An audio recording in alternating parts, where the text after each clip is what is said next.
Selamat datang di channel Cerita Cinta, channelnya cerita cinta romantis. Sebelum lanjut, mohon dukungannya dengan like dan subscribe dulu. Istri yang tak dianggap, bagian 59. Aku yang membesarkan perusahaan ini. Tanpa aku, kau bukan apa-apa. Teriak Bram dalam kepanikan. Wajahnya memerah, tangan mengepal gemetar, dadanya naik turun menahan amarah. Rania menunduk, menatapnya seperti memandang debu di sepatu mahalnya. Ingat, Bram. Aku yang menjadikanmu raja, dan aku pula yang menjatuhkan mahkota itu. Ia meraih kerah jas Bram, berbisik di telinganya, kini mahkotamu sudah meleleh jadi karat. Selesai berkata, Rania berbalik. Derap hak sepatunya menggema, diikuti barisan pengawal. Pintu tertutup pelan, namun dentumannya terasa lebih keras daripada letusan pistol. Bram, Mirna, dan Ricky tersisa di beranda, terduduk di antara tas plastik berisi pakaian kusut dan serpihan harga diri. Malam menelan mereka, dingin, sepi, tanpa satupun tempat berlindung. Dan untuk pertama kalinya, Bram merasakan apa arti kata gembel yang sesungguhnya. Ricky, Mirna dan Bram sekarang berada di jalanan tanpa rumah dan kekuasaan. Dalam hati Ricky berkata, kenapa setiap kali aku menyinggung Anjani selalu berakhir tragis, gumamnya getir.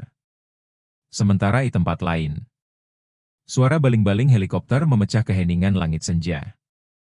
Debu berhamburan, saat burung besi itu mendarat di helipad pribadi sebuah mensyah megah di tepi bukit. Reno melangkah keluar, wajahnya tak menunjukkan rasa takut, tapi sorot matanya penuh tanda tanya. Meski hanya mengenakan pakaian sederhana, 5 pengawal di sekelilingnya berjalan penuh hormat. Mereka tahu, pemuda ini bukan orang sembarangan. Lorong demi lorong ia lewati, dinding marmer mengilap, lampu gantung kristal menggantung anggun. Namun semua kemewahan itu, tak mampu mengusir rasa bingung yang mengendap di dada Reno.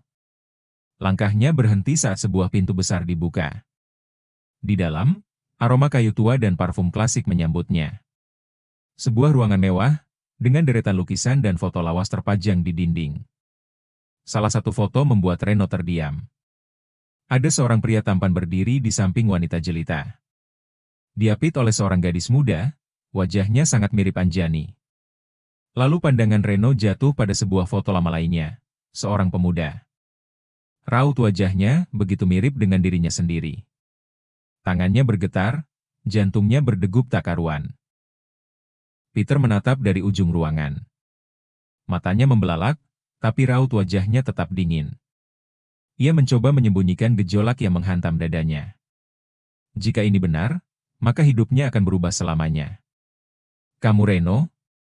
Tanya Peter datar, suaranya dalam namun tajam. Iya, Tuan, jawab Reno tenang meski dadanya sesak. Siapa nama ayahmu? Lukman, ucap Reno ragu. Peter merasa kecewa, ternyata harapannya sepertinya sia-sia. Kemiripan Reno dengan Lukas hanyalah sebuah kebetulan, toh banyak di dunia ini orang yang mirip tapi tidak terikat darah. Apa itu nama asli bapak kamu? Tanya Peter memastikan. Suasana mendadak hening, Reno mencoba mengingat sesuatu. Oh ya, aku baru ingat. Kata kakek dari ibuku sebenarnya nama asli bapak adalah Lukman, beliau bukan asli warga desa tapi katanya pendatang, ucap Reno mengingat apa yang dikatakan kakek dari ibunya. Peter membalikkan badan. Tatapannya tajam menembus Reno, seperti ingin membedah isi pikirannya. Kau punya foto ayahmu? Tanyanya cepat. Ada, tapi di rumah. Dan sekarang aku nggak pegang alat komunikasi. Biasanya, yang menyimpan semua file itu, Anjani, adik saya. Peter mencengkeram sandaran kursi. Suaranya nyaris berbisik, Anjani, adikmu? Iya. Dia paling dekat dengan bapak.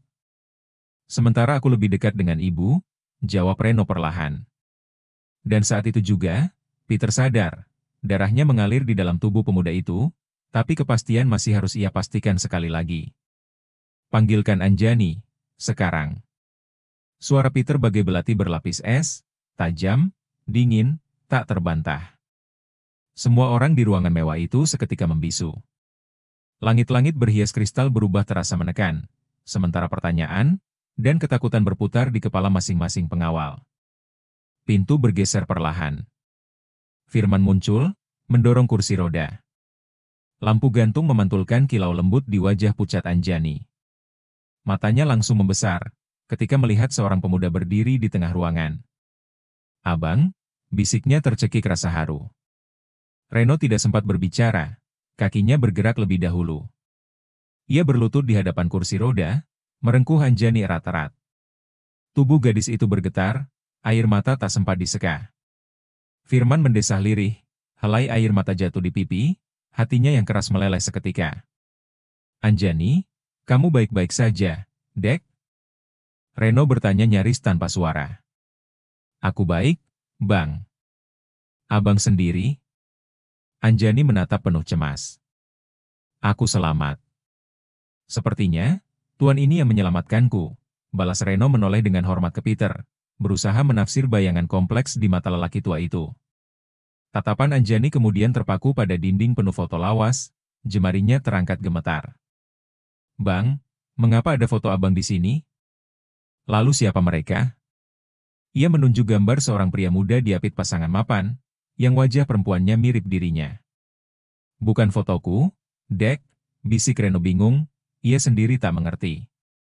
Peter menarik napas panjang, suaranya dalam namun pecah. "Itu putraku, Lukas, 24 tahun umurnya saat pergi. Kami bertengkar hebat, keras kepala, sama seperti cucuku satu ini." Ia melirik Firman sekilas, bocah itu hanya mengangkat bahu, mencibir dalam hati yang keras kepala kakek sendiri. "Bertahun-tahun ku cari, tapi ia tak kembali. Dia pewaris tunggal kerajaanku, bisnis, dan segalanya." Getar di ujung kalimatnya mengungkapkan kerinduan yang tak pernah padam. "Lukas." Anjani bergumam tercekat, menoleh pada Reno. "Bang, bukankah Opa Aziz bilang, nama asli ayah adalah Lukas?" Reno menelan ludah, darahnya serasa berhenti mengalir. "Anjani, kau bawa foto ayah?" "Tentu. Sejak umur 10-18, aku perbarui foto ayah dan ibu tiap tahun," jawabnya, tangan meraba tas kecil tergantung di kursi. "Tapi aku butuh tablet atau laptop untuk membuka arsip digital." Nada Peter bergetar, lebih memohon daripada memerintah. "Segera, tunjukkan padaku sekarang." Di sudut ruangan, Firman mengusap sisa air mata, diam-diam berharap. "Semoga bukti ini benar, kalau iya, hidupku selamat. Dan mungkin, ada hadiah besar menantiku." Anjani dengan tangan gemetar namun cekatan, membuka tablet miliknya.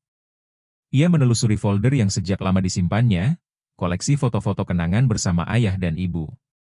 Ayahnya, Lukman, atau seperti kata kakek buyutnya, nama aslinya adalah Lukas.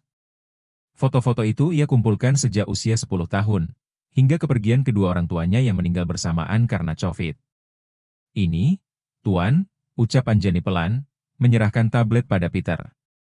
Peter mengambil tablet itu dengan kedua tangan, matanya langsung terpaku pada foto-foto yang terbuka satu persatu.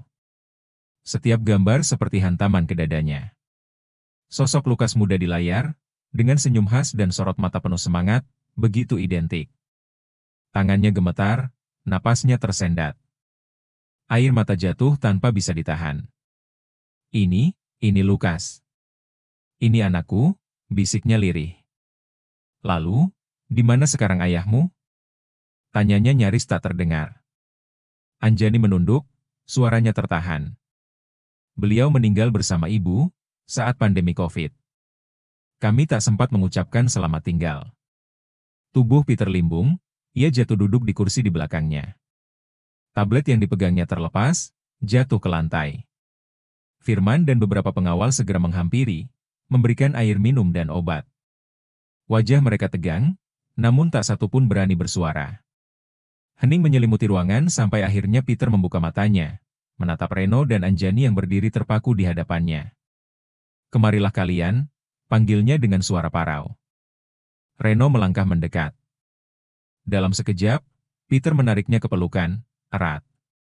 "Kamu cucuku, Lukas adalah anakku. Dan aku yakin, kamu darah dagingku," ujar Peter dengan suara bergetar. Peter memeluk kedua cucunya yang baru saja ia kenal. Reno dan Anjani adalah anak-anak dari Lukas, putra kebanggaannya yang dulu keras kepala dan penuh idealisme.